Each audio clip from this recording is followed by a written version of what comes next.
한 농부가 황폐해진 농장을 하나 사들였습니다.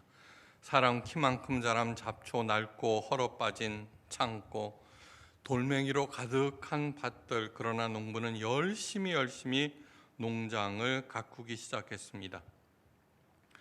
목사님이 땀 흘려 일하고 있는 농부에게 다가와서 말했습니다. 하나님과 함께 멋진 농장을 가꾸시기 바랍니다. 그렇게 몇 달이 지나고 목사님이 다시 농장 앞을 지나가게 되었는데, 농장은 깨끗하게 치워져 있고 많은 곡식과 가축들로 가득한 것을 보게 됩니다. 대단하군요. 역시 하나님의 능력은 놀랍습니다. 감탄하는 목사님의 말에 농부가 이렇게 말했습니다. 하지만 목사님, 한번 생각해 보십시오. 전에 하나님 혼자 농장을 가꾸실 때 어땠는지. 왜 안 웃으시지? 그저 웃자고 한 얘기가 아니라 이 이야기에는 굉장히 중요한 복음의 진리가 담겨져 있습니다. 땅을 의미하는 히브리어는 두 가지입니다. 땅, 에레츠와 아다마. 하나님께서 천지를 창조하실 때 하나님께서 만드신 땅을 에레츠라고 부릅니다. 에레츠. 그런데 인간을 만드실 때 사용한 땅, 흙은 아다마라고 부릅니다. 중요한 본질적인 차이가 있습니다. 여호와 하나님이 흙으로 사람을 지으시니라고 할 때 하나님께서 아다마로 아담을 지으시니라는 말입니다. 아다마로 만드셔서 아담이 된 것입니다. 그렇다고 해서 에레츠와 아다마는 서로 다른 땅이 아닙니다. 아담을 창조하시기 전에 천지를 성경은 다음과 같이 묘사하고 있습니다. 여호와 하나님이 에레츠에 비를 내리시지 아니하셨고 경작할 사람도 없으므로 들에는 초목이 아직 없었고 밭에는 채소가 나지 아니하였으며 안개만 에레츠에서 올라와 온 지면을 적셨더라. 농부가 그 농장을 사기 전에 그 황폐한 땅, 그것이 에레츠라고 생각하시면 됩니다. 곧이어서 하나님께서는 아다마로 아담을 지으시고 그 땅 에레츠를 아담에게 맡기셨습니다. 그러자 하나님께서 마련해 주신 에레츠는 아담이 어떻게 경영하느냐에 따라서 그 운명이 결정되는 아다마가 됩니다. 열심히 잘 가꾸면은 사랑과 생명과 기쁨이 솟아나는 아름다운 에덴 동산이 될 것이며, 그렇지 않으면 누구도 살 수 없는 황폐한 곳이 될 것입니다. 바로 이것이 하나님의 창조 원리 중에 가장 핵심적인 사항입니다. 또한 이 점이 기독교와 다른 종교의 절대적인 차이점입니다. 모든 종교에서는 종교 생활을 열심히 하는 사람을 신이 어여삐 여겨서 저절로 에덴 동산으로 만들어 줄 것이다 라고 하는 것이 모든 종교에서의 가르침입니다. 오늘날 현대 기독교의 가장 큰 문제점이 바로 차이가 나는 기독교가 점점 그렇게 된다는 것입니다. 전도봉사 헌금 기도 열심히 하면은 저절로 잘 될 것이다. 그런 것이 절대로 아닙니다. 올바로 하나님의 뜻을 깨닫고 그 뜻에 따라서 힘써 가꿔야지만 나에게 할당된 에레츠가 에덴 동산이 됩니다. 오직 기독교에서만 이 점을 강조하고 있는데 점점 그렇게 변질되는 것이 바로 기독교의 타락, 기독교의 미신화입니다. 그런데 목사님, 저는 송곳 꽂을 땅도 없어 가꾸고 말고 할 것이 없는데요 라고 하시는 분도 있을 것입니다. 그런데 아다마는 단순한 땅이나 토지를 의미하는 것이 아닙니다. 삶의 전 영역을 말합니다. 가장 중요한 아담아는 어디일까요? 바로 내 자신입니다. 내 자신. 나를 어떻게 경영하느냐에 따라서 내가 아무리 낮고 척박한 상황에서 출발했어도 풍성한 열매를 거둘 것이다 라고 하는 것이 하나님의 약속입니다. 조건은 딱 하나입니다. 반드시 하나님과 함께 경영해야 하는 것입니다. 아담과 이브가 하나님께서 금하신 나무의 실과를 따먹자 하나님께서 이런 말씀을 하십니다. 땅이 너로 인하여 저주를 받고 너는 종신토록 수고하여야 그 소산을 먹으리라. 땅이 내게 가시덤불과 엉겅퀴를 낼 것이라. 너의 먹을 것은 밭의 채소인즉 내가 얼굴에 땀을 흘려야 식물을 먹고 필경은 흙으로 돌아가리라. 땅은 정직하다는 말도 옛말이 되었습니다. 열심히 농사를 짓는데도 살기가 어렵다고 합니다. 하지만 곰곰이 생각해 봐야 합니다. 농사는 이미 도박이 되고 투기가 되었습니다. 아무리 하나님께서 도와주셔서 배추 풍년이 되어도 배추값이 폭락하면 사람들은 화를 내고 배추밭을 갈아엎어 버립니다. 하나님의 뜻이 아니라 경제 논리로 아담아를 경작함으로 하나님께서 도와주셔서 그 은혜를 보지 못합니다. 은혜를 모를 뿐만 아니라 언제나 부족하고 화까지 납니다. 교회도 마찬가지입니다. 교회도 아담아입니다. 현재 교회의 평가 기준은 교인 숫자가 얼마나 늘었고 헌금 액수가 얼마냐입니다. 하나님 일이나 목회일마저도 숫자 노름으로 전락해 버렸습니다. 숫자에 얽매여 사는 한 하나님께서 맡기신 아담아는 겉으로 화려할지는 몰라도 속에는 가시덤불과 엉겅퀴만 무성한 저주받은 땅이 됩니다. 명심하시기 바랍니다. 한 집사님으로부터 사랑의 물품을 전해주는 가정에 대한 얘기를 들었습니다. 두 어린아이를 홀로 키우는 젊은 얼마는 힘든 삶에 몸과 마음이 많이 망가져서 삶의 의욕마저 잃고 약으로 간신히 지탱하면서 살아갑니다. 그 집사님은 진심으로 그 엄마를 불쌍히 여겼고 친구가 되어 이야기도 들려주고 유튜브를 통해서 우리 교회 설교를 듣게 하였습니다. 그러면서 행여 마음이 다칠까 조심조심 삶의 여러 방면에서 열심히 도왔습니다. 몇 달이나 지났을까? 그 표정이 달라지기 시작했습니다. 삶의 희망이 조금씩 살아나는 것이 보였습니다. 드디어 두 아이를 데리고 교회까지 나왔습니다. 황폐한 곳에서 조그맣지만 파란 싹이 피어나기 시작한 것입니다. 드디어 자신의 아담아를 하나님의 뜻에 따라서 돌보기 시작한 것입니다. 내게 맡겨진 작은 일이라고 할지라도 예수님의 마음으로 행하기로 그렇게 결심하시기를 간절히 바랍니다. 그래야 하면 하나님의 은혜가 보이기 시작하며 그 은혜가 얼마나 감사한 것인지 알게 됩니다. 저는 어렸을 때 몸이 너무너무 약해서요. 부모님께서 쟤는 언제 죽을까 초등학교 때까지 그렇게 하셨다고 합니다. 게다가 저는 말더듬이었습니다. 그런데 지금 말로 먹고 삽니다. 다시 말해서 그 일들을 하나님께서 주신 아담아를 하나님의 뜻에 맞게 그래도 열심히 제 자신을 바꿨기 때문입니다.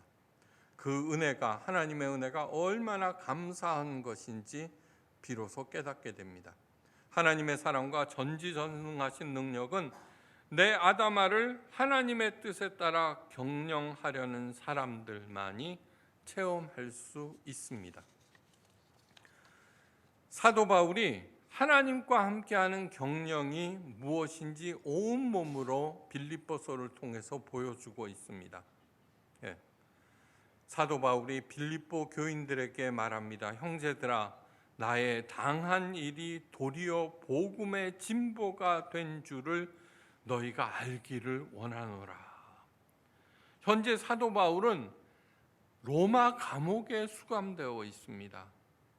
그런데 그 감옥 생활이 오히려 복음의 진보를 이루었다는 것입니다. 네. 다시 말해서 사도 바울에게 있어서의 우선순위는 자기의 안위가 아니라는 것입니다. 네. 사도 바울은 감옥에서도 주변 사람들에게 예수님의 복음을 전합니다. 그래서 감옥을 지키는 군사들이나 간수들과 동료 죄수들이 예수님을 믿게 됩니다. 복음 전파는 여기서 멈추지 않았습니다.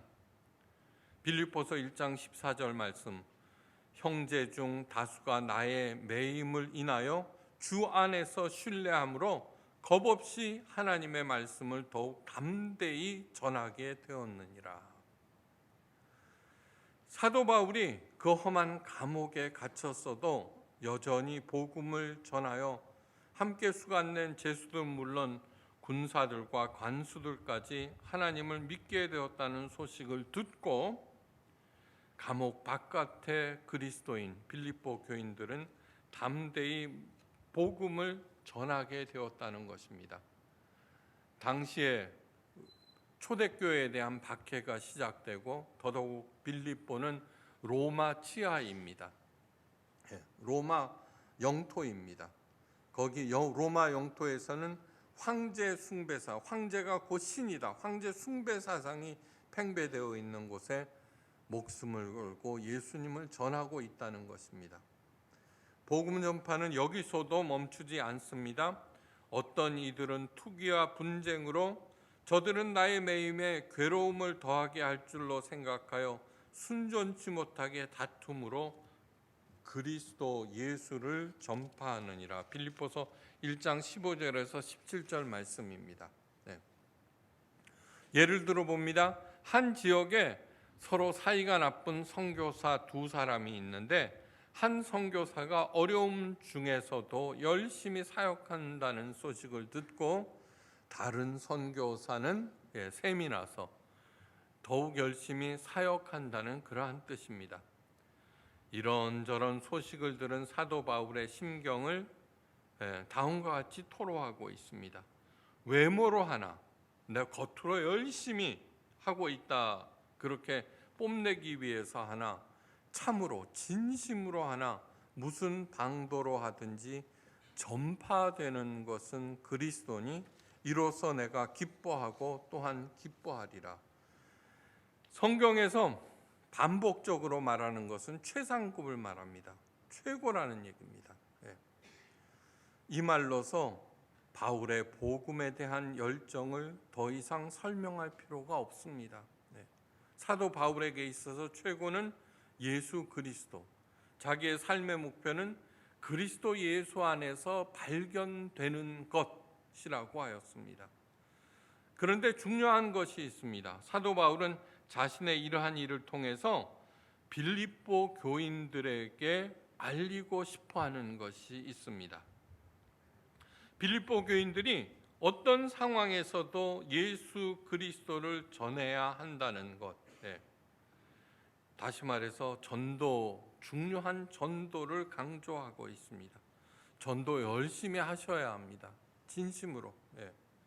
그런데 전도보다도 더 근본적인 것이 있습니다.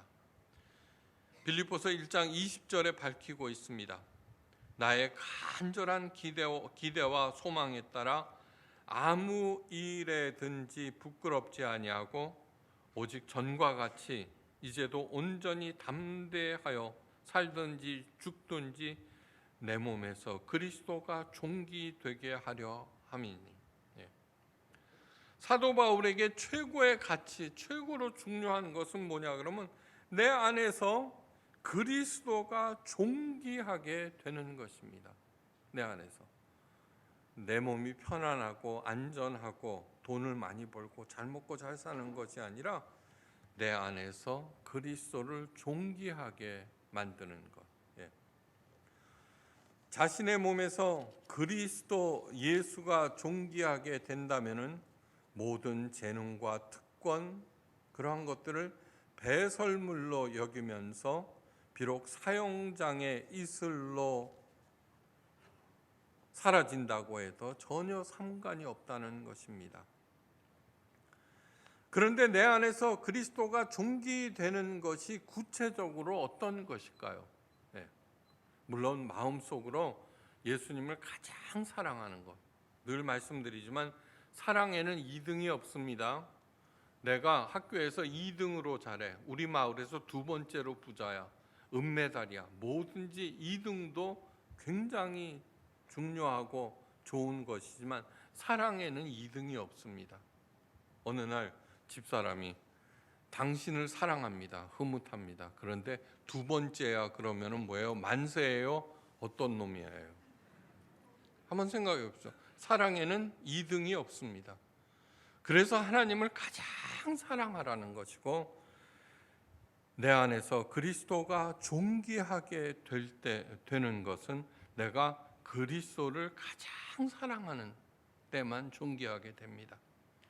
45세의 이서진 씨가 소설 강변의 서다로 시문 문학상을 수상합니다.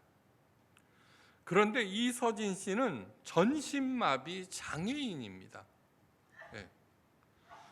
25년 전 20세 꽃다운 나이에 그만 큰 교통사고를 당해서 전신이 마비되어 버립니다.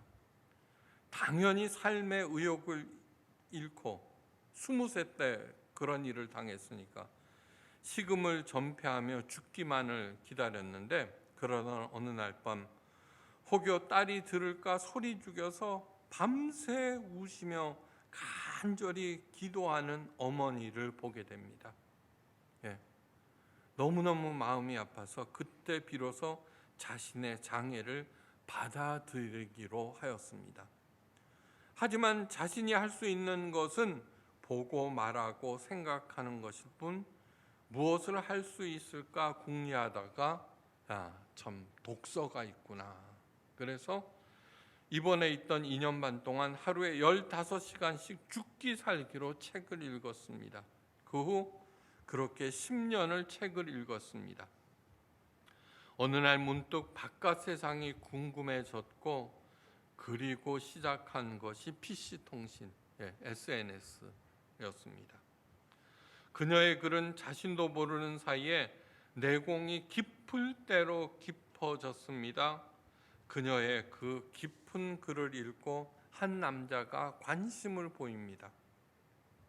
만나자는 제의가 들어왔습니다. 그러나 자신은 전신마비 장애임을 밝히면서 정중하게 거절합니다. 하지만 그 남자는 끈질겼습니다. 영화 같은 사랑 끝에 이현수 씨와 결혼까지 하게 됩니다. 그리고 남편의 격려에 힘입어서 소설을 쓰기 시작합니다. 그리고 어느 날 어느덧 전업 작가로 신나게 살아가고 있습니다. 이서진 씨는 나무에 입에 나무 막대기를 물고서 그렇게 컴퓨터로 글을 쓰고 있습니다. 이서진 씨 안에서 문학이 존귀하게 되었고, 또한 문학 안에서 이서진 씨가 존귀하게 되었습니다.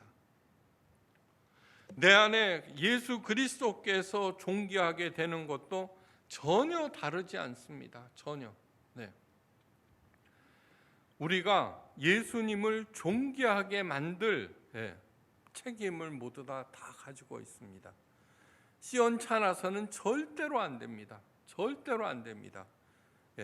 내가 시원찮아지고 야비해지고 비겁해지고 비열해지면은 예수님도 그와 더불어서 이렇게 비열해지고 가치 없게 됩니다. 사도 바울이 내 안에서 예수님이 존귀하게 되는 것을 이렇게 말하고 있습니다. 이는 내게 사는 것이 그리스도니 죽는 것도 유익함이니라. 영원하신 하나님 내 안에서 존귀하게 된다. 죽는 것도 두렵지 않게 된다는 것입니다. 왜요? 죽는 것은 곧 내가 가장 사랑하고 가장 높이고 있는 예수님을 영과 영으로 만나는 그러한 순간이기 때문입니다. 내 생각, 내 소원을 다 버리고 그 대신 예수님의 생각과 소원이 곧 내 것이 된다라는 뜻입니다. 사랑이 중요한 이유는 무엇이냐 하면은 사랑만이 나를 뛰어넘게 하는 유일한 것이기 때문입니다. 내가 상대방을 사랑합니다. 그 사랑하는 사람에게 가장 상처가 되는 것은 상처를 받는 것은 뭐냐면 거절당할 때입니다. 사랑하기 전에는 내 거를 챙기는데 바빴습니다. 그런데 사랑하는 사람이 생기면은 내 것을 주게 되는데 그 준 것이 거절당하면은 나는 가장 큰 상처를 받게 됩니다. 그래서 기독교의 사랑, 그래서 사랑입니다. 흔히들 얘기합니다. 기독교의 사랑이나 불교의 자비나 똑같다. 절대 그렇지 않습니다. 불교의 자비는 무엇이냐 하면은 내가 무엇인가 선한 일을 해서 내 공적을 쌓아가는 일입니다. 진짜 사랑하게 되면은 내 공적이 전혀 관심이 없게 됩니다. 그러니까 내가 가지고 있는 그러한 모든 것들을 배설물로 여기게 된다는 것, 그거 잊지 마시기 바랍니다. 교회 성장이 우선순위가 될 수 없습니다. 최우선순위는 내가 변화되는 일. 내가 변화되는 일은 무엇입니까? 예수 그리스도를 사랑함으로 내가 내 자신을 뛰어넘어서 그분의 생각과 그분의 소원, 그분의 뜻이 내 것이 된다는 것입니다. 이것이 곧 하나님의 자녀답게 되는 것입니다. 상황에 짓눌려 주저앉는 우리, 욕심과 비본질의 생명을 허비하고 있는 우리를 위한 예수님의 간절한 간구를 귀담아 들으시기를 바랍니다. 그래서 내 안에서 예수님이 존귀하게 되고 예수님 안에서 내가 존귀하게 되기를, 내가 자랑스러운 하나님의 자녀가 되시기를 주의 이름으로 간절히 축원합니다. 그때 하나님의 기적과 능력이 나를 통하여 나타나기 시작합니다. 21세기 오늘을 사는 하나님의 자녀들인 우리가 가장 먼저 해야 할 일은 노동의 가치를 회복하는 일입니다. 에덴 동산은 결코 놀고 먹는 곳이 아닙니다. 무릉도원과는 차원이 다른 세상입니다. 에덴 동산에도 노동이 있었습니다. 여호와 하나님이 흙으로 각종 들짐승과 공중의 각종 새를 지으시고 아담이 어떻게 이름을 짓나 보시려고 그것들을 그에게로 이끌어 이르시니 아담이 각 생물을 일컫는 바가 곧 그 이름이라. 아담이 모든 짐승에게 이름을 주니라. 타락 이전 에덴 동산에서 아담이 한 일은 각 사물들의 이름을 짓는 일이 주업이었습니다. 하나님께서 천하 만물을 창조하셨지만 이름 짓는 일은 아담의 몫이었습니다. 이름이 준다는 것은 입으로 하는 행위가 아닙니다. 이름을 더럽혔다고 목숨을 버리기도 하죠. 이름을 준다는 것은 그 존재를 인정하고 돌보고 그 존재답게 만들어내는 것, 운명을 결정하는 총체적인 행위입니다. 다시 말해서 아담아를 경영하는 것입니다. 예를 들어 봅니다. 자녀는 내 배 아파 난 내 새끼라고 명명하는 순간, 그렇게 이름을 짓는 순간 이 아이의 운명은 어두움으로 빨려 들어갑니다. 하나님은 자녀를 하나님의 상급이라고 하셨습니다. 뭐니 해도 머니가 최고야라는 생각을 하는 순간 나는 돈의 노예로 전락해 버립니다. 하나님께서, 예수님께서 두 주인을 함께 섬길 수 없다고 분명히 말씀하셨습니다. 그래서 돈이나 권력을 추종하는 사람들은 돈이나 권력이 내 우상이 되어서 그에 의해서 나는 반드시 파괴되어 버립니다.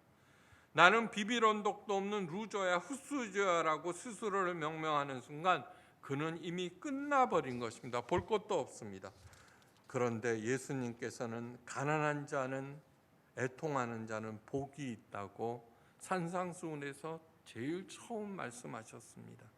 그 말씀 따라서 힘을 내어 일어선다면 내 안에서 예수께서 살아나기 시작하며 그분에 의해서 밑바닥 인생도 반드시 살아납니다. 사도 바울이 말합니다. 자기 육체를 위하여 심는 자는 육체로부터 썩어질 것을 거두고 성령을 위하여 심는 자는 성령으로부터 영생을 거두리라. 우리가 선을 행하되 낙심하지 말지니 피곤하지 아니하면 때가 이름에 거두리라. 갈라디아서 6장 8절에서 9절 말씀입니다. 낙심을 왜 합니까? 하나님의 약속을 믿지 않기 때문입니다. 하나님의 약속을 굳게 믿고 자신의 맡은 일과 직업을 통해서 하나님께 영광을 돌리고 이웃에게 덕을 끼치는 것, 곧 성령을 내 안에 심는 것이고 그리스도를 존귀하게 만드는 것입니다. 그 일을 계속해서 진행하면은 하나님의 때 마침내 30배, 60배, 100배의 결실을 거두어서 베풀고도 남음이 있게 합니다. 이 복을 놓치지 않는 저와 여러분 되시기를 주의 이름으로 축원합니다. 기도하십니다. 하나님, 예수 그리스도를 가장 사랑하게 하옵소서. 그래서 어떤 일이 있어도 예수님께서 존귀하게 될 때 나의 모든 주변에서 일어나는 일 잊어버리게 만들고 끝도 없이 감사하며 기뻐하는 우리 모두가 되게 하옵소서. 그렇게 뚜벅뚜벅 살아가는 동안 마침내 하나님의 때가 이루어서 하나님의 약속대로 30배, 60배, 100배의 결실을 맺어 베풀고도 남음이 있는 우리 모두가 되게 하옵소서. 머리 숙여 감사드리며 예수 그리스도의 이름으로 간절히 기도하옵나이다. 아멘.